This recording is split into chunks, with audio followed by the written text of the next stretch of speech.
Hi, I'm Tyler at Thomas Sewing Center, and today we're going to have a brief introduction to stabilizers. Which one should you use and what are they for? So we're going to talk about the main types of stabilizers. We're not going to do an in-depth discussion on the numerous different subtypes, but for our purposes today there are three main types of stabilizers. You have tearaways, cutaways, and dissolvables. Okay?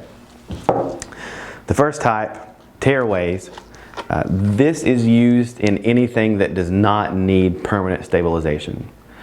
So if it just needs to be stabilized temporarily and then that stabilization can be removed without distorting the stitches, that's when you use a tearaway.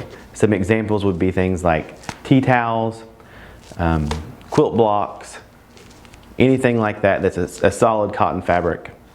A tearaway would be fine. Cutaways are used in anything that requires extra stabilization permanently. Some examples of that would be t-shirts, sweatshirts, anything you're going to wash and wear frequently. With a cutaway, after your embroidery is done, you're just going to cut the stabilizer about 1/4 inch from the edge of your design and you will leave it in there forever. If you've ever seen any designs on shirts that looked all wadded up and garbled, it's probably because they used a tearaway, and then once the design was done they tore it off, and then after the sweatshirt or shirt or whatever was washed a couple times, all those stitches got loose and distorted. So it's really important on anything that you are going to wash and wear that you use a cutaway stabilizer. It will look fine with a tearaway, it just won't wash well with a tearaway. Dissolvables, there are actually a couple different types of dissolvables. There's washaways and pressaways that with heat from your iron will dissolve.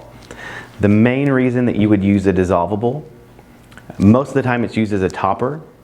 So if you have something that's really plush, like a thick towel or a bathrobe or a fleecy blanket, anything like that that you're going to embroider on, it's necessary to put a topper on top because of all that plush.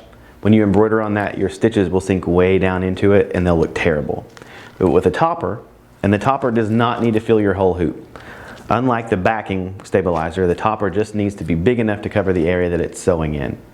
And if you hold it there gingerly while it starts, once it begins to sew, it'll remain there after it starts. But this will keep the stitches from sinking way down in, it'll keep them up on the forefront. After it's done stitching, most of this will tear off the top very easily.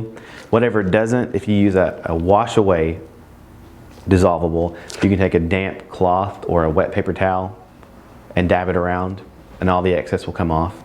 Or if you use the press away, you can iron it with a hot iron with no steam and your press away topper will turn to dust. The other exception to a dissolve away is a mesh. So a regular topper is not a mesh. It looks kind of like saran wrap, it's clear.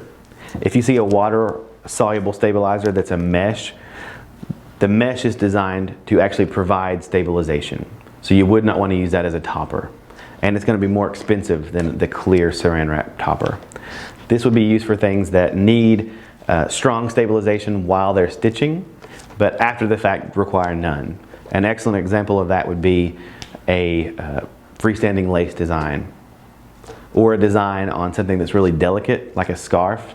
But once the design is done, that scarf will probably never be washed, and so it doesn't require stabilization forever.